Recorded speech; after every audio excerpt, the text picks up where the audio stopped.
High universities are known for their hauntings.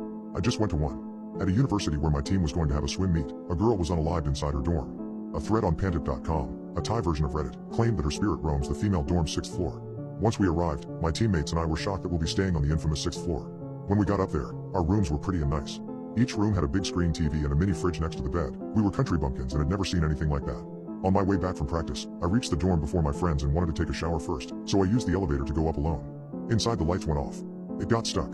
The intercom didn't work and my phone had no signal. The air got thick pretty quickly and it became hard to breathe. After 20 minutes, the elevator door opened by itself. My heart dropped when I saw that the floor I was on looked nothing like the other floors. It was painted blue, dirty, and filled with cobwebs. Then, I saw the number 6.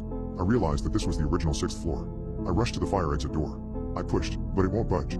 I saw the brick tiles behind the door and realized that the exit had been walled up. I tried to open each dorm room's door one by one. They were all locked. I gasped when I saw it. A door to the room where the girl was unalived. I knew because the top half of the door and the surrounding wall were completely charred. The girl was burned to death by her bullies inside this dorm. Suddenly, the door opened by itself. I was scared I could throw up. I peeked into the room as if I was on autopilot, turned to the wall of the room and saw it. She was completely charred and clung to the wall like a spider. Then, she turned her head vertically upside down to look at me. She had bright red eyes with a bunch of cockroaches in her mouth. Soon as our eyes met, I rushed out of the room and slammed the door. I ran, while also quickly checking the knobs of some of the doors I passed to see if any would open. I could hear the door of the burnt room swing open behind me. Then, I found one open door. I went inside and tried to lock the door. I could hear the creature crawling toward the room I was in. The room inside was old, dirty, and musty. I then saw the sliding glass door that led to a small balcony. It was covered in a weird green goo stain. I had a bit of a hard time opening it, but I used all my force and it did slide open eventually. Once I was out on the small balcony, I looked down. I saw that the floor below me had a bigger balcony. It was probably the 3rd floor where the important guests stayed.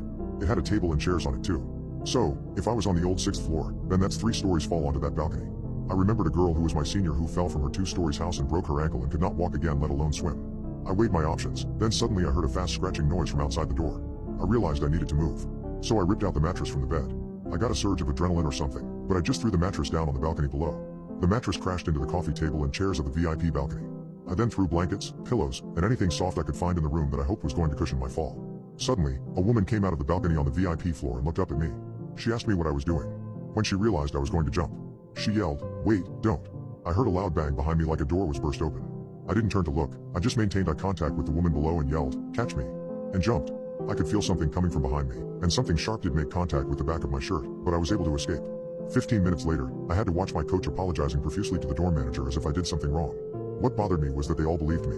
The manager was just annoyed that he already walled up the floor, but it was not enough. Then, I was told I had to go back up to the new 6th floor and sleep there. There was nowhere else to sleep. We couldn't afford a hotel. Just use the stairs, my coach said. When I finally lay down on the bed, and my left ear hit the pillow, I heard a scratching sound coming from the floor below. I know it was her, trying to make her way up to me.